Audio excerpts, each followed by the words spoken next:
To silent learning പ്രത്യേകിച്ച് ആണ്. ഇതാ മിസ് ഈ ഒരു ഉഗ്രൻ വീഡിയോ ആയിട്ടാണ് വന്നിട്ടുള്ളത്. കാരണം നമ്മുടെ ബയോളജിക്ക് നമുക്ക് മൊത്തം എത്ര ചാപ്റ്റേഴ്സ് പഠിക്കാനുണ്ട്? 6 ചാപ്റ്റേഴ്സ് പഠിക്കാനുണ്ട് അല്ലെ.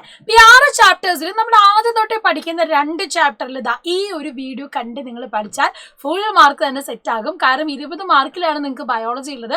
അതിൽ വളരെ കുറച്ച് ചോദ്യങ്ങൾ മാത്രമേ ആദ്യത്തെ 2 പാഠഭാഗങ്ങളിൽ നിന്ന് വരുന്നുള്ളൂ. സോ ഫസ്റ്റ് 2 ചാപ്റ്റേഴ്സ് എന്നുള്ള ഫുൾ ഇമ്പോർട്ടന്റ് ക്വസ്റ്റ്യൻസ് ആണ് നമ്മൾ ഈ വീഡിയോയിൽ ഡിസ്കസ് ചെയ്യുന്നത്.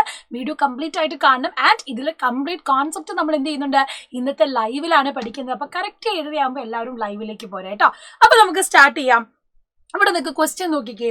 Analyse statement 1 to 4 and choose the correct answer from the options given below. അല്ലെ, തന്നിട്ടുള്ളതിൽ 1 മുതൽ 4 വരെയുള്ള പ്രസ്താവനകൾ വിശകലനം ചെയ്ത് താഴെ തന്നിരിക്കുന്ന ഓപ്ഷനുകളിൽ നിന്നും ശരിയായ ഉത്തരം തിരഞ്ഞെടുക്കാനാണ് നമ്മളോട് പറഞ്ഞിട്ടുള്ളത്. അപ്പൊ നോക്കാം നമുക്ക്. Scientist Joan Oro artificially synthesised the nitrogen base adenine. Scientific base അല്ലെ, നമ്മൾ പറയാം നൈട്രജൻ ബേസ് എന്ന് പറയുന്ന അഡെനിനെ ആദ്യമായിട്ട് കൊണ്ടുവന്നത് അല്ലെങ്കിൽ ആദ്യമായിട്ട് അതിനെ ആർട്ടിഫിഷ്യലി സിന്തസൈസ് ചെയ്തെടുത്തത് ജോവാൻ ഓറോ എന്നാണ് പറയുന്നത്. അപ്പൊ നമുക്ക് നോക്കാം. ജോവാൻ ഓറോ തന്നെയാണ്, അത് കറക്റ്റ് ആൻസർ ആണ് അല്ലെ. ജോവാൻ ഓറോ എന്ന ശാസ്ത്രജ്ഞൻ അഡിനിൻ എന്ന നൈട്രജൻ ബേസ് കൃത്രിമമായി ഉണ്ടാക്കിയിരിക്കുന്നു. Amino acid is an organic molecule that forms the building block of protein. അതും ശരിയല്ലേ. യെസ്, പ്രോട്ടീന്റെ ഏറ്റവും അടിസ്ഥാന ഘടകം എന്ന് പറയുന്നത് എന്താണ്? അമിനോ ആസിഡ് തന്നെയാണ്. മൂന്നാമത് നോക്കിക്കോ. In prokaryotic cell well defined nucleus with a membrane. ഒരു പ്രോകാരിയോട്ടിക് സെല്ലിൽ നമുക്ക് വെൽ ഡിഫൈൻഡ് ആയിട്ടുള്ള ഒരു മെംബ്രെയിൻ, ന്യൂക്ലിയർ മെംബ്രെയിൻ കാണാമോ? ഇല്ല, അത് തെറ്റാണ്. Primitive cell was formed by combination of self replicating amino ആസിഡിന്റെ സറൗണ്ടിങ് ലിപ്പിഡ് ലെയർ എന്നാ പറയുന്നത്. ആണോ? കോൺസെപ്റ്റ് ഒക്കെ മറന്നു പോയിട്ടുണ്ടെങ്കിൽ കറക്റ്റ് ഇന്ന് ലൈവിൽ വരണം കേട്ടോ. നമുക്കറിയാം പ്രിമിറ്റീവ് സെൽ എന്ന് പറഞ്ഞാൽ എന്താണ്? ജനറ്റിക് മെറ്റീരിയലും അതിന്റെ ചുറ്റുമായിട്ട് നമുക്ക് എന്താ കാണുന്നത്? ലിപ്പിഡ് ലെയർ എന്നാണ് പറയുന്നത്. അപ്പം സ്വയം ഇരട്ടിക്കാൻ ശേഷിയുള്ള അമിനോ ആസിഡുകളും അതിനെ ആവരണം ചെയ്യുന്ന കൊഴുപ്പ് പാളിയും ചേർന്നാണ് ആദിമ കോശയിൽ രൂപപ്പെടുന്നതെന്നാ പറയുന്നത്. അമിനോ ആസിഡുള്ള ജനിതക വസ്തുവാണ്, നമുക്കറിയാം ന്യൂക്ലിക് ആസിഡ് ആണ്. സോ ഈ 4ാമത്തേതും എന്താണ്? തെറ്റ് തന്നെയാണ്. സോ നമുക്ക് എന്ത് പറയാം? ഓപ്ഷൻ 1, 2 ശരിയാണ്, ഓപ്ഷൻ 3, 4 തെറ്റാണ്. സോ ഓപ്ഷൻ ബി ആണ് കറക്റ്റ് ആൻസർ എന്ന് നമുക്ക് പറയാം. സോ ഓപ്ഷൻ ബി നമ്മൾ എന്ത് ചെയ്തു? ആൻസർ ചെയ്തു. അടുത്ത ചോദ്യം നോക്കി. ഒരു മാച്ച് ദ ഫോളോയിങ് ക്വസ്റ്റ്യൻ ആണ്. Match the following. അപ്പൊ ഇവിടെ നോക്കാം. Choose and write the correct answer from the options given below. Artificial fertiliser, nano fertiliser, bio fertiliser, organic fertiliser. കൃത്രിമ വളമുണ്ട്, നാനോ വളമുണ്ട്, ജീവാണു വളമുണ്ട്, അതുപോലെ തന്നെ ജൈവ വളവുമുണ്ട്. തന്നിട്ടുള്ളതിൽ ഏതാണ്? ഉദാഹരണങ്ങൾ സഹിതം നമുക്ക് നോക്കാം. ഇപ്പൊ നാനോ ഫോസ്ഫേറ്റ് നാനോ വളമാണെന്ന് നമുക്കറിയാം അല്ലെ. അപ്പൊ ക്യൂ എന്ന് പറയുന്നത് 1 കാണിക്കുന്നത് എന്ന് നമുക്ക് മനസ്സിലായി. ക്യൂ 1 ഉള്ളത് ഏതാണ്? ഇതാണ്. നമ്മൾ ഓപ്ഷൻ സി. ബാക്കിയുള്ളത് മാച്ച് ആവുന്നുണ്ടോ നമുക്ക് നോക്കാം. ആർട്ടിഫിഷ്യൽ ഫെർട്ടിലൈസർ, ആർട്ടിഫിഷ്യൽ ആയിട്ട് ഉണ്ടാക്കുന്ന ഫെർട്ടിലൈസർ ആണ് ഇത് യൂറിയ എന്ന് പറയുന്നത്. സോ പി എന്ന് പറയുന്നത് 2 ആണ്. ബയോ ഫെർട്ടിലൈസറിന് എക്സാമ്പിൾ ആണ് ഇത് നമ്മുടെ റൈസോബിയം എന്ന് പറയുന്നത് അല്ലെ. ജീവാണു വളവും ജൈവ വളവും ഉണ്ട്. അപ്പം ജീവാണു വളത്തിന് എക്സാമ്പിൾ ആണ് ഏത്? 4ാമത്തേത്. ജീവാണു വളത്തിന് എക്സാമ്പിൾ ആണ് നമ്മുടെ റൈസോബിയം. ജൈവ വളത്തിന് എക്സാമ്പിൾ ആണ് ഇത് കമ്പോസ്റ്റ് എന്ന് പറയുന്നത്. Organic fertiliser, compost, bio fertiliser എന്താണ്? റൈസോബിയം. സോ നമുക്ക് പറയാം ഏതാണ് ഓപ്ഷൻ കറക്റ്റ്? ഓപ്ഷൻ സി ആണ് ഇവിടുത്തെ കറക്റ്റ് ആൻസർ എന്ന് പറയാം അല്ലെ. അപ്പൊ പി 2 ആണ്, ക്യൂ 1 ആണ്, അതുപോലെ തന്നെ ആർ 4 ആണ്, എസ് 3 ആണെന്നും നമുക്ക് കിട്ടി. So artificial fertiliser, nano fertiliser, ഇതിനൊക്കെ ഉദാഹരണം എന്ത് ചെയ്യാൻ നിങ്ങൾ പഠിച്ചു വെക്കാം. അടുത്തത് 2 മാർക്കിന് ഒരു ചോദ്യം നോക്കിക്കേ. Features of farm newly started by a young farmer are given below. Analyse them and answer the following question. യുവ കർഷകൻ പുതുതായി ആരംഭിച്ച ഒരു ഫാമിന്റെ സവിശേഷതകൾ നൽകിയിരിക്കുന്നു. അവ വിശകലനം ചെയ്ത് താഴെ തന്നിരിക്കുന്ന ചോദ്യങ്ങൾക്ക് ഉത്തരം എഴുതാനാണ്. Farming is done on 5 acres of land. 5 ഏക്കറിലാണ് കൃഷി നടത്തുന്നത്. പാഡി കൾട്ടിവേഷൻ ഒരു സൈഡിലുണ്ട്. 50 സെന്റ് ഓഫ് ലാൻഡ് എന്തിനാണ്? കാറ്റൽ റെയറിങ്ങിന് വേണ്ടിയിട്ടാണ്. മത്സ്യകൃഷിയും അതുപോലെ തന്നെ ഫാമിന്റെ മധ്യഭാഗത്ത് ഒരു കുളവും മത്സ്യകൃഷിയും ഉണ്ട്. 50 സെന്റ് സ്ഥലത്ത് പശുവിനെയും വളർത്തുന്നുണ്ട്. അപ്പൊ ഈ ഒരു ഫാമിംഗ് മെത്തേഡ് എന്ന് പറയുന്നത് ഏതാണെന്ന് നമുക്ക് മനസ്സിലായിട്ടുണ്ട്. ഏതാണ്? ഇന്റഗ്രേറ്റഡ് ഫാമിംഗ് ആണ് അല്ലെ. സംയോജിത കൃഷിയാണ് ഇത് ഇവിടെ പറയുന്നത്. ഇനി ഈ ഒരു ക്രോപ്പിന്റെ എന്താ പ്രത്യേകത എന്ന് പറയുന്നത്? ഇവിടെ even if there is a loss in one crop it can be compensated by others. ശരിയല്ലേ? ഇവിടെ നിങ്ങൾക്ക് നോക്കിയാൽ കാണാൻ പറ്റും. ഈ ഒരു കൃഷി വഴി നമുക്കിപ്പോൾ എന്തെങ്കിലും ഒരു സാധനത്തിന് ദോഷം വന്നാലും അത് കർഷകനെ ബാധിക്കില്ല. സോ ഒരു വിളയിൽ നഷ്ടമുണ്ടായാലും മറ്റുള്ളവയിൽ നിന്ന് അത് പരിഹരിക്കാം. ഒന്നിന്റെ ഉൽപ്പന്നം മറ്റൊന്നിന് വളമായോ തീറ്റയായോ ഉപയോഗിക്കാം. By product of one can used as the fertilizer or feed for another. This reduces the cost. അപ്പം ഇന്റഗ്രേറ്റഡ് ഫാമിംഗിന്റെ പ്രത്യേകത എന്ന് പറഞ്ഞാൽ ഒന്ന് നശിച്ചു പോയാലും മറ്റൊന്നിന് എന്താണ് അത് നമുക്ക് വേറെ തന്നെയാണ്, പ്രശ്നങ്ങളൊന്നും വരുന്നില്ല. ആൻഡ് ഒന്നിന്റെ പ്രോഡക്റ്റ് അല്ലെങ്കിൽ ഒന്നിന്റെ വേസ്റ്റ് നമുക്കൊന്നിന്റെ വളമായിട്ട് ഫെർട്ടിലൈസർ ആയിട്ട് ഉപയോഗിക്കാൻ കഴിയും. സോ ഇന്റഗ്രേറ്റഡ് ഫാമിങ്ങും വളരെ ഇമ്പോർട്ടന്റ് ആയിട്ട് പഠിക്കേണ്ട ഒന്നാണ്. അടുത്തത് മസ്റ്റ് ആയിട്ട് ഈ ഒരു ചോദ്യം നിങ്ങൾ എക്സ്പെക്ട് ചെയ്തോളൂ. Observe the images and answer the following question. Identify which among X and Y is prokaryotic cell. Write any 3 features you considered for identifying it. ഈ എക്സ് എന്ന് പറയുന്ന പ്രോകാരിയോട്ടിക് കോശം ഏതാണെന്ന് നമുക്കറിയാം, ബാക്ടീരിയ ആണ് അല്ലെ പ്രോകാരിയോട്ട് എന്ന് പറയുന്നത്. വൈ എന്ന് പറയുന്നത് എന്താ, തിരിച്ചറിയാൻ നിങ്ങൾ പരിഗണിക്കുന്ന 3 സവിശേഷതകൾ ഏതെല്ലാം എന്നാണ്. അപ്പൊ ഇതില് എക്സ് ആണ് നമ്മുടെ പ്രോകാരിയോട്ടിക് സെൽ, കാരണം അതാണ് ഒരു ബാക്ടീരിയ പ്രോകാരിയോട്ടിക് സെല്ലിലായിട്ട് നമുക്ക് കാണുന്നത്. ന്യൂക്ലിയസ് ഒന്നും ഇല്ലാതെ കാണുന്നതാണ് പ്രോകാരിയോട്ടിക് സെല്ല്. അടുത്തത് എന്താ ചോദിച്ചിരിക്കുന്നത്, ഇത് എങ്ങനെ ഐഡന്റിഫൈ ചെയ്തു?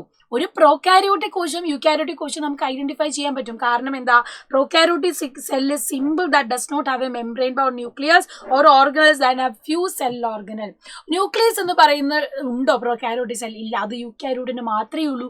മറ്റൊരു പ്രധാനപ്പെട്ട കാര്യം എന്ന് പറഞ്ഞാൽ ഈ പറയുന്ന പ്രോകാരിയോട്സിന് ന്യൂക്ലിയർ മെംബ്രെയിൻ ഇല്ല, അതുകൂടാതെ തന്നെ സെൽ ഓർഗനൽസിലും മെംബ്രെയിൻ ഇല്ല. അതുപോലെ തന്നെ യൂകാരിയോട്ടിൽ വരുമ്പോഴോ മെംബ്രെയിൻ ബൗണ്ട് സെൽ ഓർഗനൽസ് കാണാം.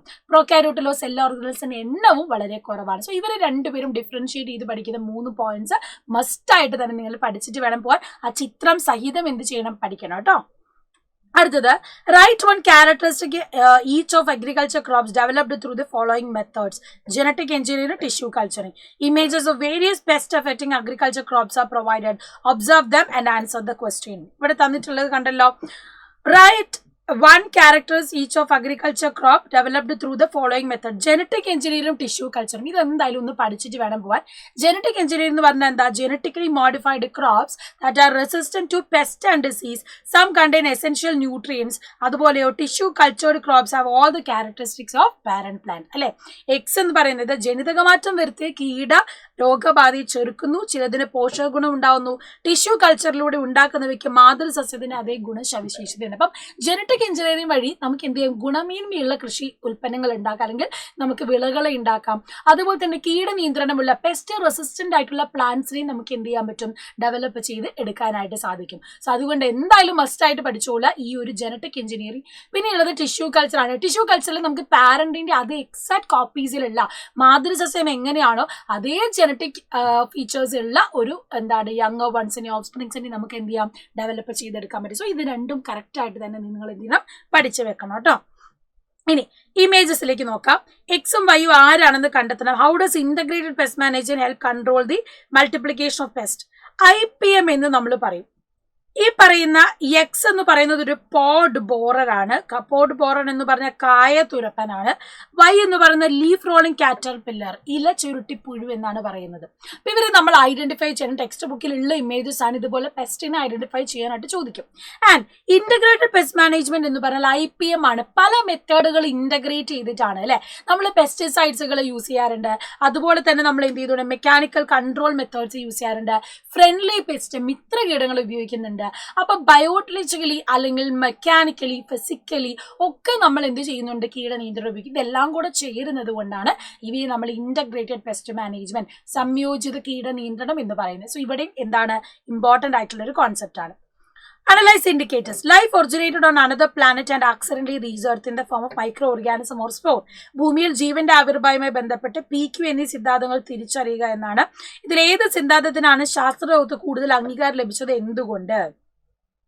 ജീവൻ മറ്റേതോ ഗ്രഹത്തിൽ ഉത്ഭവിച്ച് സൂക്ഷ്മജീവികളായോ അല്ലെങ്കിൽ രേണുക്കളായോ ആകസ്മികമായി ഭൂമിയിൽ എത്തിച്ചേർന്നു. ഇങ്ങനെ പറയുന്നത് ഏതാ, പാൻസ്പെർമിയ സിദ്ധാന്തമാണ് അല്ലെ. വേറെ എവിടുന്നോ എന്ത് ചെയ്യുന്നു, ജീവൻ ഉത്ഭവിച്ചിട്ട് അത് നമ്മുടെ ഭൂമിയിലേക്ക് എത്തിയതാണെന്ന് പറയുന്ന സിദ്ധാന്തത്തെ നമ്മൾ പറയുന്നത് പാൻസ്പെർമിയ തിയറി എന്നാണ്. ആൻഡ് സമുദ്രത്തിലെ രാസവസ്തുക്കളുടെ ആകസ്മികമായി കൂടിച്ചേരൽ ജീവന്റെ ആവിർഭാവത്തിലേക്ക് നയിച്ചു. അതായത് ആക്സിഡന്റൽ കോമ്പിനേഷൻ ഓഫ് കെമിക്കൽസ് എന്ത് ചെയ്തു, ലൈഫിലേക്ക് നയിച്ചു എന്ന് പറയുന്നതാണ് നമ്മൾ പറയുന്ന കെമിക്കൽ എവല്യൂഷൻ തിയറി അല്ലെങ്കിൽ രാസപരിണാമ സിദ്ധാന്തം എന്ന് പറയുന്നത്. സോ പാൻസ്പെർമിയ തിയറി ഉണ്ട്, കെമിക്കൽ എവല്യൂഷൻ തിയറി ഉണ്ട്. ഇതിൽ കൂടുതൽ അക്സെപ്റ്റഡ് ഏതാണ്, കെമിക്കൽ എവല്യൂഷൻ തിയറിയാണ്. കാരണം അത് പ്രാക്ടിക്കലി യുറേ മില്ലർ എന്ത് ചെയ്തു, എക്സ്പ്ലെയിൻ ചെയ്ത് നമുക്ക് തന്നിട്ടുണ്ട്. അതിന്റെ പ്രൂഫ് നമ്മുടെ കയ്യിലുണ്ട്. സോ അപ്പം ഈ ഒരു എക്സ്പെരിമെന്റ് പരീക്ഷണം നടത്തി വിജയിച്ചത് കെമിക്കൽ എവല്യൂഷൻ തിയറി തന്നെയാണ്. Then if conditions similar to those of primitive earth existed today, would the survival of life be possible? ആദിമ ഭൂമിയിലേതിന് സമാനമായ സാഹചര്യങ്ങളാണ് ഇന്ന് ഉണ്ടായിരുന്നതെങ്കിൽ ജീവന്റെ നിലനിൽപ്പ് സാധ്യമാണോ? നിങ്ങളുടെ അഭിപ്രായത്തെ സാധൂകരിക്കുക എന്നാണ്. അപ്പൊ നമുക്ക് നോക്കാം. അറ്റ്മോസ്ഫിയർ ഇന്നത്തെ കണ്ടീഷനിലാണെങ്കിൽ പറ്റൂല. കാരണം എന്താ? അന്ന് നോ ഫ്രീ ഓക്സിജൻ ആയിരുന്നു, ഹൈറ്റിൽ ടെമ്പറേച്ചർ ഉണ്ടായിരുന്നു, അതുപോലെ തന്നെ hydrogen, methane, carbon dioxide പോലത്തെ വാതകങ്ങളായിരുന്നു അന്ന് ഉണ്ടായിരുന്നത്. അതുകൊണ്ടാണ് അതിൽ കെമിക്കൽ റിയാക്ഷൻ ഒക്കെ നടന്നിട്ട് ലൈഫ് ഒറിജിനേറ്റ് ചെയ്തത്. ഇന്നത്തെ കണ്ടീഷനിൽ അത് പോസിബിൾ ആണെന്ന് നമുക്ക് പറയാൻ കഴിയില്ല. Eukaryotic cell gain the ability to produce energy after engulfing bacteria. ശരിയല്ലേ? ഒരു പുതിയ ബാക്ടീരിയനെ എൻഗൾഫ് ചെയ്ത് അത് അവിടെ നിലനിന്നിട്ടാണ് ആ എയറോബിക് ബാക്ടീരിയ ആണ് പിന്നെ എന്തായിട്ട് മാറുന്നത്? മൈറ്റോകോൺട്രിയം ആയിട്ട് മാറുന്നത്. അതാണ് പിന്നീട് ഊർജ്ജം ഉൽപ്പാദിപ്പിക്കാൻ ഇവരെ സഹായിച്ചിട്ടുള്ളത് കേട്ടോ. അത് കറക്റ്റ് ആയിട്ട് തന്നെ ഒന്ന് പഠിച്ചു വെക്കണം. പിന്നെ എന്തായാലും പഠിച്ചിരിക്കേണ്ട ഒരു ക്വസ്റ്റ്യൻ ആണ് ഈ ഒരു യൂറേ മില്ലർ പരീക്ഷണം. ഈ ചിത്രം കണ്ടാൽ മനസ്സിലാക്കണം ഇത് യൂറേ മില്ലർ എക്സ്പെരിമെന്റ് ആണ്, യൂറേ മില്ലർ പരീക്ഷണമാണ്. എന്തുകൊണ്ടാണ് methane, ammonia, hydrogen, water vapour use ചെയ്തത്? ഓർഗാനിക് കോമ്പൗണ്ട് ഇതിൽ ഏതാ ഉണ്ടായതെന്നും ചോദിക്കുന്നുണ്ട്. അപ്പൊ ഇവിടെ methane, ammonia, hydrogen, water vapour primitive അറ്റ്മോസ്ഫിയറിലെ കണ്ടീഷനിൽ ഉണ്ടായിരുന്നതാണ്. ആദിമ ഭൂമിയിൽ അതേ സാഹചര്യത്തിലാണ് നമ്മൾ എക്സ്പെരിമെന്റ് ചെയ്യുന്നത്. അതുകൊണ്ടാണ്. ആൻഡ് ഓർഗാനിക് കോമ്പൗണ്ട് ഇവിടെ രൂപപ്പെട്ടത് ആരാണ്? അത് നമ്മുടെ അമിനോ ആസിഡ് ആണ്.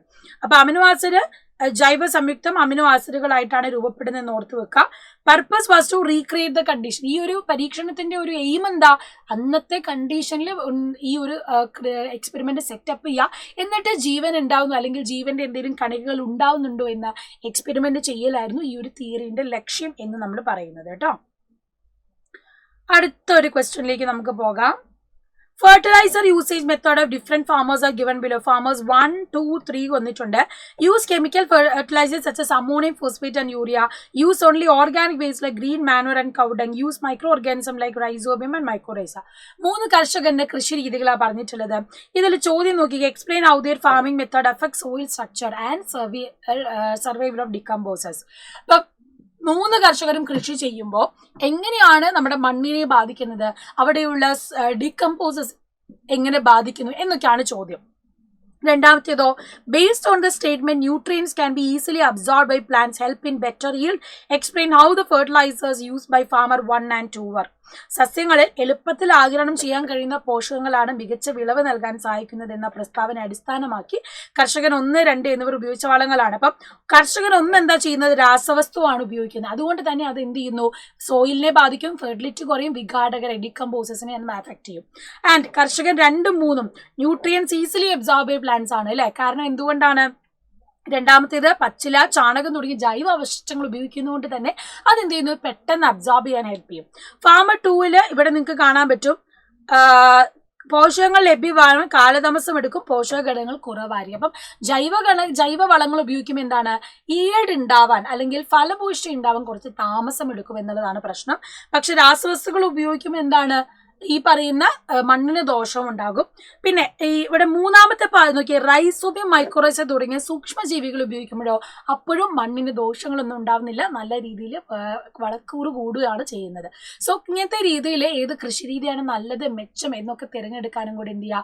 പഠിച്ചു വെക്കണം. വളരെ ഇമ്പോർട്ടൻ്റ് ആയിട്ടുള്ള ഭാഗമാണ്. ഇത് മാത്രമല്ല, ഇനി കൂടുതലായിട്ട് ന്യൂ പാറ്റേൺ ക്വസ്റ്റ്യൻസ് ഒക്കെ നമ്മൾ എന്ത് ചെയ്യുന്നുണ്ട്? ലൈവിൽ ഡിസ്കസ് ചെയ്യുന്നുണ്ട്.